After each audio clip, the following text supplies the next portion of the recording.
All right, welcome back to the program. Ari is really making me crack up here, but let's get started with the program. Just as you've seen on the screen, I set an IMF update on Nigeria's economy. Ari Aisen is the IMF representative, resident, I must say, to Nigeria. Resident means that he lives here. Ari is a Brazilian. Yes, the last time he told me that. And we have a lot of things in common, you know. But not to talk about Brazilian economy is a discussion for another day. You guys have gone ahead of us. But welcome again, Ari. It's so nice to see you. Happy New Year. We've not seen for quite a while. How are you doing? Thank you, Nancy. It's a great pleasure for me to be here. Happy New Year.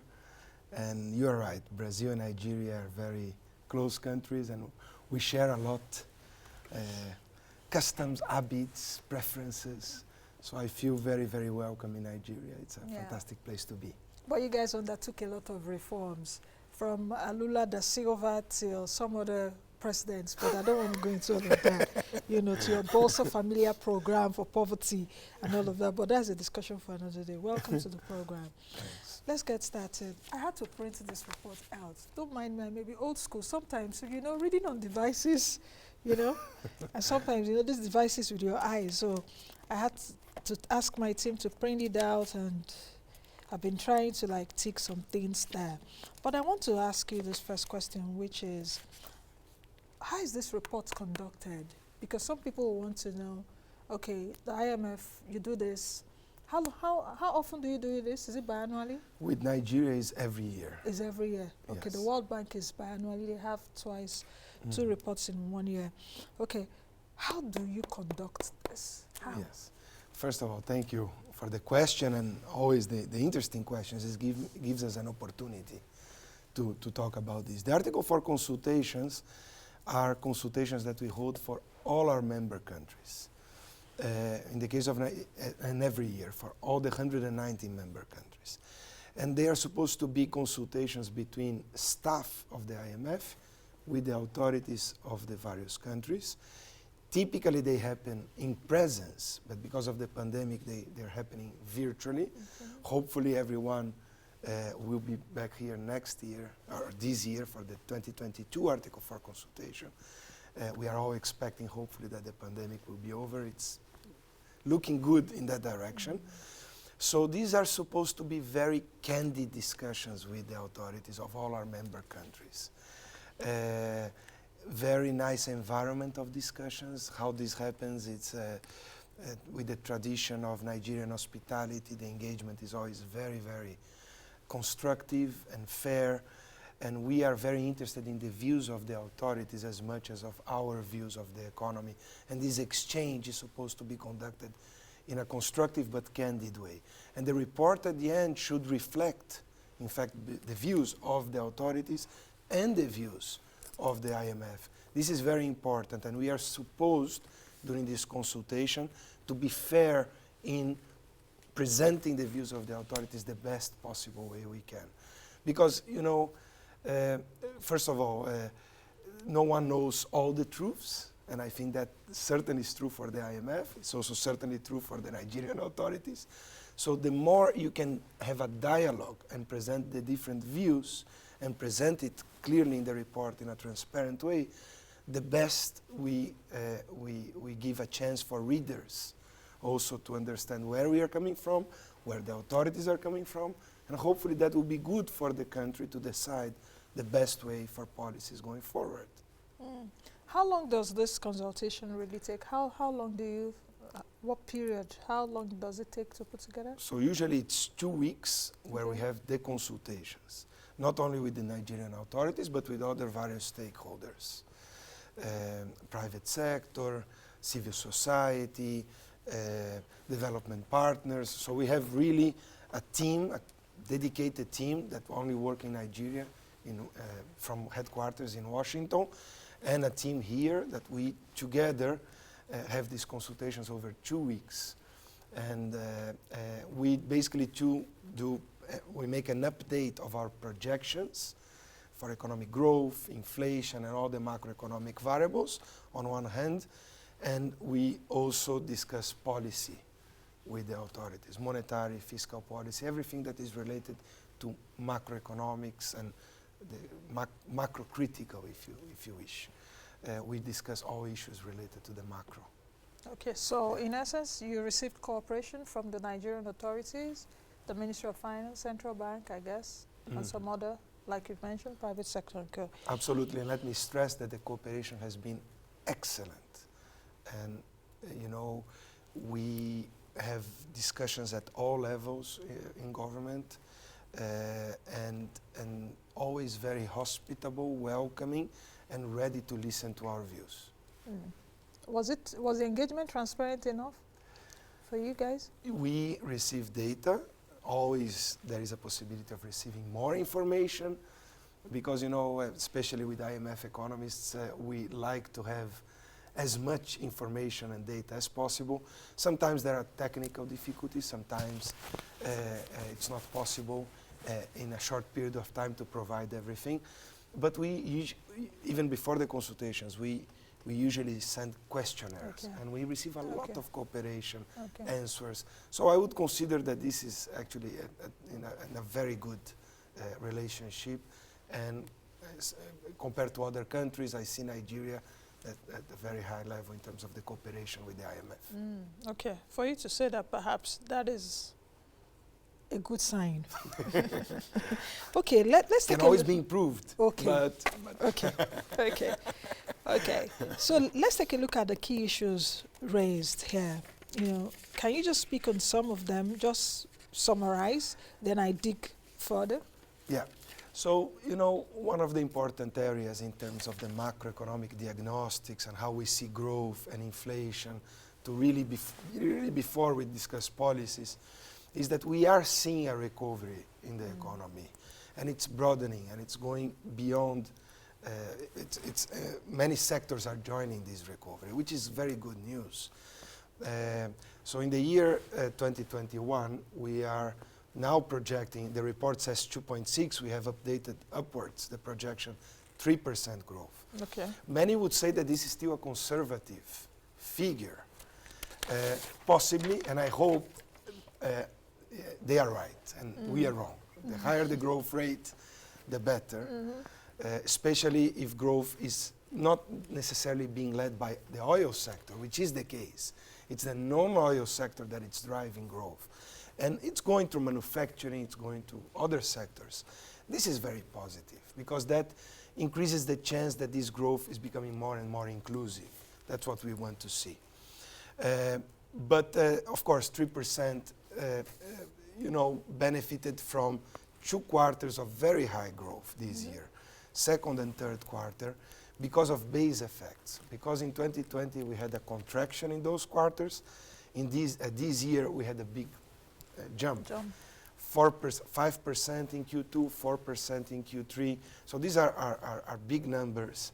And going forward, we are not projecting even the 3%, because we're not projecting those big numbers to continue in 22 and 23. We are mostly seeing 2.6, 2.7%. And then people ask, why? Why can't Nigeria grow by much higher rates? In our view, this would require many reforms, setting the stage for a different macroeconomic management in various areas of the country. So we can talk about those policy areas that were part of the consultation, but it's important to set the stage that why don't we see growth picking up unless some of these reforms take place. And they are related to fiscal policy, they are related to exchange rate and monetary policy, trade policy, structural issues in the economy that need to be tackled. And, you know, and the authorities certainly recognize many of these things and also are trying to proactively attack some of them.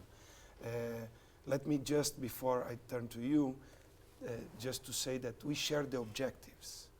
Both the IMF and the authorities want to see Nigeria grow at high rates, be inclusive, sharing the benefits of growth to as many people as possible, that the Nigerians benefit from economic growth, that there is employment, that inflation is kept low. So the objectives are shared, so there are no differences on that. Sometimes and oftentimes the instruments and the approach can be very different. So I think it's important to recognize Yeah.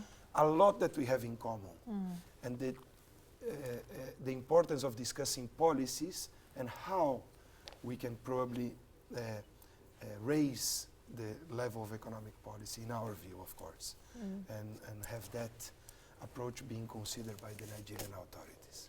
Okay, let's talk about some of those macroeconomic reforms which you've mentioned that would cause Nigeria to grow more than it is right now.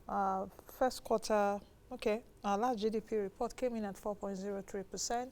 Nigeria's population growth is it's over 2.6%. We can do better. A lot of analysts will say, okay, let's grow double digits. It was said some years ago that Nigeria will be, 2020 will be one of the fastest 20 growing countries. 2020 has come and gone. Anyway, what are the macroeconomic reforms that the IMF is, saying that Nigeria should undertake, and what approach? Because you mentioned the approach. What are the specific macroeconomic reforms, and how should we approach those reforms? Excellent. This is the important, that's the nice question to ask, because we believe that, particularly in the case of Nigeria, with a huge potential, it could grow at much, much higher rates, even double digits, because it has the potential and the scale. This is a very large country, a large population, and with huge talent. And you see that in very specific sectors like ICT. You go to Lagos, you go around the country, the agricultural sector has a huge potential. Yields could increase a lot, yields are not as high. So in various sectors, things could be very different. We think that the private sector is the main engine for growth. And for the private sector to be able to as productive as possible, to be as productive as possible, it needs a conducive environment to operate. That conducive environment hinges on various layers of policies. But one goal should be macroeconomic stability. If you are an investor and you want to build a new plant, or you want to put new capital, you need visibility. You would like to have a stable macroeconomic environment, inflation stable and low, growth not very volatile, less dependent on variations of international prices, a less vulnerable and susceptible economy to shocks. We are not there yet, so macroeconomic stability is not guaranteed. So the policy framework, fiscal and monetary policies, should be that, such that you can create buffers in good times, so that in bad times you can deploy buffers, meaning that when you have a positive shock, you accumulate, and when the negative shock comes, you are able to deploy resources that you accumulated in good times during the bad times. That will reduce the volatility during a long period of time, and you provide some predictability and visibility for investors. So macroeconomic stability is key. So the design of policy should be that, to achieve that macro stability. Low inflation and higher growth, or more stable growth, less volatility, no? That's the number one. And then together with that objective, with fiscal and monetary policy, ensuring that you have structural policies also that are conducive to those objectives. So for example, there is a lot of problems with access to foreign exchange. How would then you put in place a system that allows wider access for foreign exchange, so the private sector can import more inputs, it can hire more people, particularly SMEs.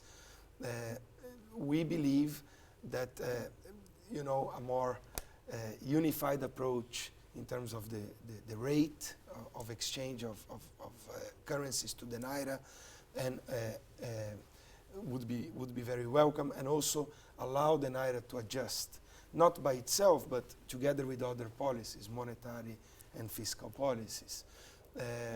So there is scarcity, and you can see the scarcity of foreign exchange by simply looking into the parallel market rates, which have a premium to to the official rate, no, to the NAFEX rate. So that is an important consideration. But in general, administrative controls, trade barriers, non-tariff and tariff trade barriers, these all make it very difficult for the environment, for the private sector to operate. And if you see that this is the basic engine of future growth, everything that can be done to facilitate the private sector to operate properly will lead to better macroeconomic outcomes. So all policies should be actually be thought supporting the private sector. By doing so, you're probably also going to be supporting social areas. Now, of course, because growth will be higher, employment will be higher, but of course, would not be enough. You also need fiscal space to be able to invest in infrastructure, in social spending, and with the current level of tax revenues to GDP, you do not have enough fiscal space for those spending. Most of the resources are actually dedicated to paying civil servants and to servicing debt. Very little is left over for human capital building, education, health. Of course, you also need security, which is an important issue in Nigeria. So the budget is always very tight for so many important things to be done. For that, you will need more revenues. Otherwise, macro sustainability may not be guaranteed because you cannot only issue debts for those things. Yeah. Okay, we'll come back to ways to raise domestic revenue in a bit, but let me take you up on some of the things you've talked about. You really harped on macroeconomic policies, low inflation, high growth, that where we are now is not where we should be. But did the IMF also take into consideration that the countries has suffered two recessions in 4 years, you know, and we suffered a recession, but we also came out of it. We entered a recession, we also came out of it. The pandemic-induced recession in 2020, then in 2016, a mishap of policies recession, but we also came out of it. So did you also take into cognizance that as we're also suffering high inflation, even at that time, of course we couldn't grow. So what would we have done at that time that we did not do? Right. Now that's an excellent question, and I do recognize that we recognize that the shocks have been tremendous, no? Oil prices have been extremely volatile. The pandemic required, and this is a very, very strong point, and we mentioned in the report that the task force, the authorities in Nigeria took a very, very strong approach to that, and rightly so, and to the benefit of the economy and the recovery, to bring policies, even a strong lockdown, who of course had very bad repercussions, but was needed in that time of uncertainty of what was going to happen. And so these are major shocks. And it's very difficult for policymakers in a situation, in a context like that, to get everything right. So of course we need to recognize, we need to be humble to say that the winds have not been as favorable in the past, let's say 5-6 years to Nigeria, and also to several other countries. No, so you know, before policies were a little bit more conducive to growth, despite that maybe the shocks were not happening as frequent and so severe as they are happening now. And the economy grew quite a bit before 2013, 14, 15, even beforehand.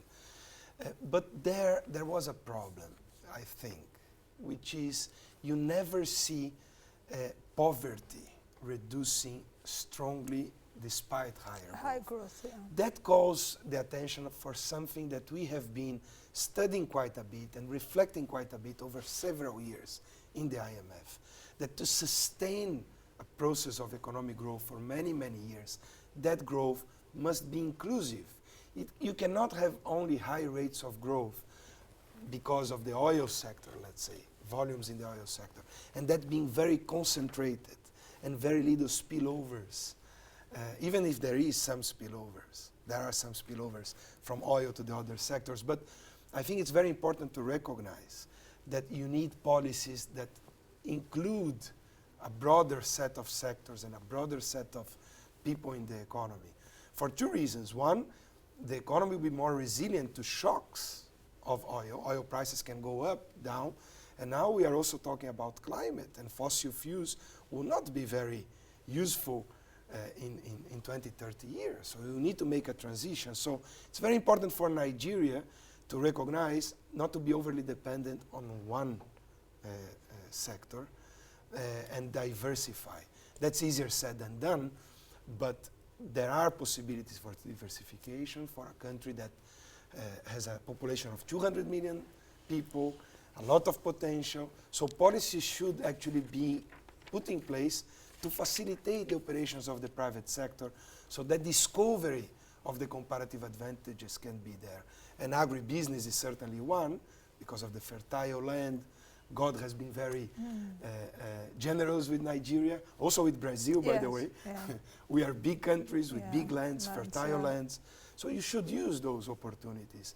And the approach should be to support those sectors, but also to allow a good environment for them to prosper. You also mentioned earlier talking about adjusting the naira. And you know, whenever you release your report, I always think that the sticky point there is, oh, float the naira, let it find its level. I don't know if you got if you got feedback on it this year or somehow like attacks, so to speak, because anytime the IMF is always like, you've got to adjust this exchange rate. Let me see if I can read something here. You know, okay, let's just go ahead. What do you really mean? What does the IMF mean all the time by saying let's adjust the naira? The naira at the I&E window this morning or yesterday, 416.67 at the I&E window. Yeah. We know at the time the naira was at least 197, comes over 200, 360. It was held there by the central bank, being defended. The IMF was like, oh no, everyone was saying, but the IMF, no, leave this rate, leave this rate. The I&E window was created.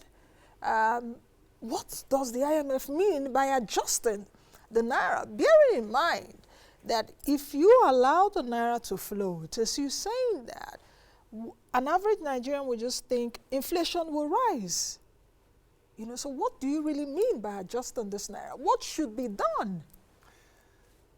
Fair question, and always a very interesting topic to discuss. No? First of all, let me say that there are two aspects of our policy recommendation. One is unify the rates in one. And the central bank should be commended last year when it removed the official exchange rate. And most of the transactions now, not all of them, but most of them are being conducted within the NAFEX rate. That is a good step, needs to build to close some of the other windows that are there. That should be actually done, hopefully it's possible to be done quickly. That it's more transparent. So if you have a peg, we see one rate that the naira is pegged to. Vis-a-vis, so that's one part of our recommendations. The second part, it's actually not talking about the regime. You can have two regimes. Some countries have a floating regime. Some countries decide to have a pegged, a fixed exchange rate regime. And there are trade-offs. So we do not say that one is better than the other. For some countries, a peg could be better. Some countries, a floating could be better. So we are not going to actually recommend a particular regime. The important point here is that if you decide to go with a peg, if you peg at a rate that is not clearing the market, meaning that the demand for foreign exchange is not met by the supply of foreign exchange, then you create scarcity. Not everyone who would like to have dollars is able to get dollars. Maybe because the economy is not producing enough dollars in the balance of payments, for various reasons. So the way to correct for that is to have a rate that clears the market. I don't know what that rate is. We hear many rates, 575, 560, 540. We don't know what rates. 450, 460. It's impossible to know. But the I&E rate should be the rate, which is the NAFEX rate. which is 416. Right. That is the rate that the central bank has decided to peg. Most, as I said, it's not fully unified there yet, but most of transactions are hopefully happening within that rate, around the NAFEX rate, with small margins. That is a good thing. There is the SMIS window. There are other windows that are having rates above that. So that is one aspect. But the other aspect is really, does the rate clear the market? Clearly not, because many people don't have access and are willing to go outside to try to get access somewhere else for a higher rate. So we are not saying also that this should be cherry picking. It's not that you tomorrow devalue and things will be okay. We don't know that. Certainly if it's just doing it by itself is not necessarily a good policy. It needs to be accompanied by other macroeconomic policies. Typically when countries decide to devalue or to adjust the rate, they do so with a much tighter monetary policy, a different fiscal policy, and the context where this is done is also very important. So it should be a potpourri of policies. Yes, a combination of policies. It cannot be just the central bank deciding, because we had this experience here. Yeah. And typically when you do that, it's because you are forced. I want you to understand, and those watching the show, that for you to be able to maintain a peg, you need the stock of reserves to be able to maintain certain peg. And oftentimes the history is that reserves, because of a shock, they start coming down, and the central bank decides to devalue because it didn't have options. That creates somehow even more volatility if you are allowed for periodic adjustments of the peg that would actually ensure that reserves can be kept on one hand, and the market clears, meaning that the demand for foreign exchange is met by the supply of foreign exchange. I don't know if that helps. Yeah. It does. Understanding our view. It does help a bit, but it's just the inflationary impact. But you've just said that it shouldn't just be cherry picking, and that cannot be done alone. But I'm just wondering at this time of, anyway, we need to face the hard choices though. Anyway, let's move to domestic revenue generation. I'm interested in that. Tax to GDP, the ratio is low. The Minister of Finance has what she calls the Strategic Revenue Initiative, if I'm not mistaken. Strategic Revenue Growth Initiative. Yes. I don't know how that has gone. 18 trillion naira in revenue. But what more do you think we can do?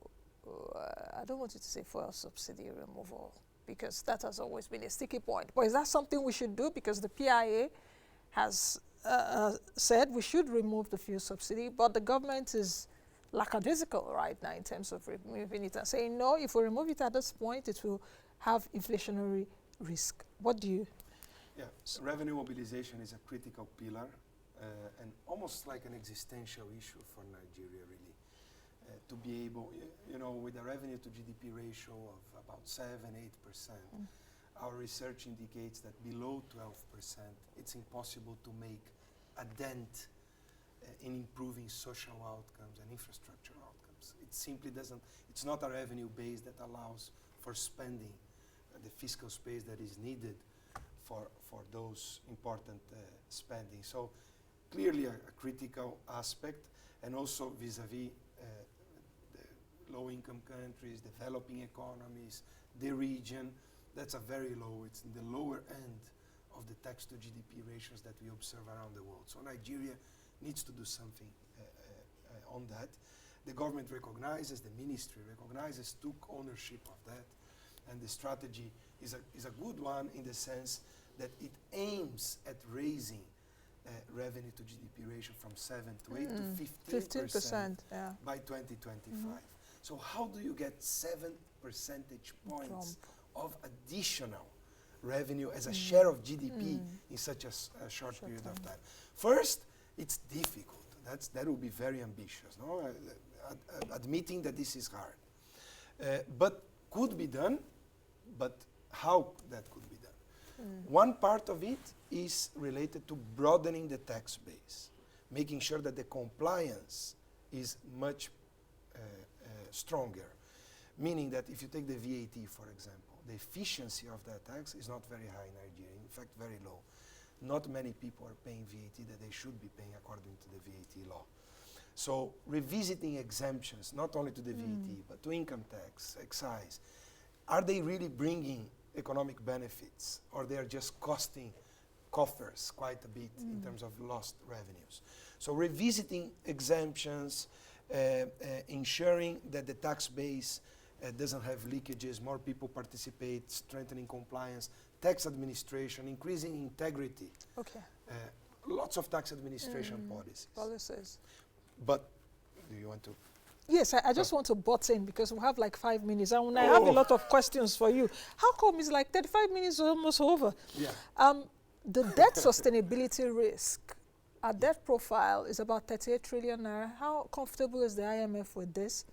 And are we owing you guys anything apart from like the SDR that came in last year? Okay. The rapid finance instrument and all of that. Can you just give me a quick brief? Sure. Just before I get to that, Yeah. in 30 seconds on the revenue. So the other side is raising VAT rates, which are also low compared to the region. Raising VAT rate from 7.5%? Yes. Are you recommending more? Not immediately, because Okay. the economic activity are just taking off. But soon enough, that process, which was raised already from 5 to 7.5, 7.5? brought it closer to the regional average. Doesn't have to be immediately, but it will depend also how much you can broaden the tax base and start getting from other sources. To your second question, debt sustainability, which is related to revenue. Huh? You know, there has been a lot of discussion about that. The debt to GDP ratio in Nigeria is still very moderate, but it's growing fast. It was 29% a few years ago, now it's 36%. We are now projecting 43% by 2025. And this is because a fiscal profile that is not very favorable for that. So you have big deficits, and deficits are projecting to be around 5.5 to 6% this year and over the medium term. So every time deficits are high, they actually add to the debt stock because they need to be financed. That's why revenue mobilization is so critical, because it can reduce deficits. On the other side, on the spending, if you have to spend with subsidies or have less taxes from the subsidies, and not only subsidies, other spending that are priority, defense and other sectors, then you know it's going to be very difficult to have lower deficits. So if you continue this path, eventually debt to GDP is also going to be a question. It's not now, but we are obviously, as economists, and the team of economists need to start alluding to this, that this can become a problem. In terms of liquidity, of servicing the debt, you are taking a lot of the revenues to service the existing stock of debt. So that is also a statement about the need for additional revenues, again, as much as the debt issue. No? Finally, on the RFI, Yes. we do have to be repaid in 3 years, 2-3 years, the entire amounts. But these were very low interest rates, and I don't anticipate What's any the problem. interest rate? 0.05. Okay. And Okay. it may start increasing because interest rates in the world are increasing. But it will be very small still. At least we don't anticipate that it will be jumping too much, hopefully. We don't anticipate problems of being repaid by Nigeria. Nigeria, Do you think we have the ability to repay our loans? I have no question that Nigeria will repay the IMF and in fact honor its debts. Okay. It's just we are anticipating problems if no corrective actions are, and it's our job. And you know, and in many ways, I think the authorities appreciate. But I want to say that if there are corrective measures, I do not see any reason for Nigeria not to service its debts. And it has a very strong track record of honoring its debts. And we certainly should expect that this to continue. Okay. Lastly, let's talk about the e-naira. So many questions, and Ari, you might come back. E-naira, potential benefits and risk in your report. Nigeria, the first African country to roll this out. Ghana is in the process. I can't remember if they've rolled it out. ECD. China too, just some weeks ago. So what are the benefits and what are the risks that you raise in just 30 seconds if you can? Just 30 seconds. Yes. Oh, that's a topic that's important. The central bank launched the naira. It was very proactive in that space. It was good. I mean, the objective is financial inclusion. It's not including everyone at the moment because you need to have a BVM and you need to have a bank account. Eventually, in other phases, it could reach others. No, the trade-off here is to ensure financial integrity. That those who actually participate in that have the integrity to participate. You don't want to have a currency, digital currency, with problems on that side. So I think the central bank is very aware of this, and it's proceeding very gradually and with a lot of competence, I must say, thinking through how to do this.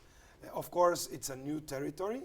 Risks can emerge, and we are glad to be able to support the central bank in discussions. We do that regarding the naira, but the central bank has been very, very proactive, as you said, around the world, which is expected of Nigeria as a big country to push ahead the frontier. As the biggest economy in Africa. And we are going to be looking, exactly, and we are going to be looking at this experience and how many lessons we can take from the Nigerian experience to other countries. It's going to be very useful for us. Ari, can I get a promise that you'll come back? Because there are so many things. Or should we do that off camera? I don't want to put you on the spot. But thank you very much. I will always come back, Nancy. You are such a good leader of this program, and we like to contribute more. Huh? Thank you. Count on us. Thank you, Ari. Thank you. Thank you for that sign. I don't want to mention the company. Thank you very much. All right, I've been speaking with Ari Aisen, who is the IMF representative to Nigeria. He told me the last time jollof rice and pepper soup. I hope you still enjoy those delicacies. You love it. All right, that's the much you can take on today's edition of the program. I hope you've enjoyed our package today. Please join us again tomorrow for another edition. I promise to bring Ari back because we have a lot. This is the report. We haven't really finished dealing with it, but we will bring him back on another edition. Be the best you can be that change that you want to see. I am Nancy Naji. I will see you all again tomorrow. Bye now.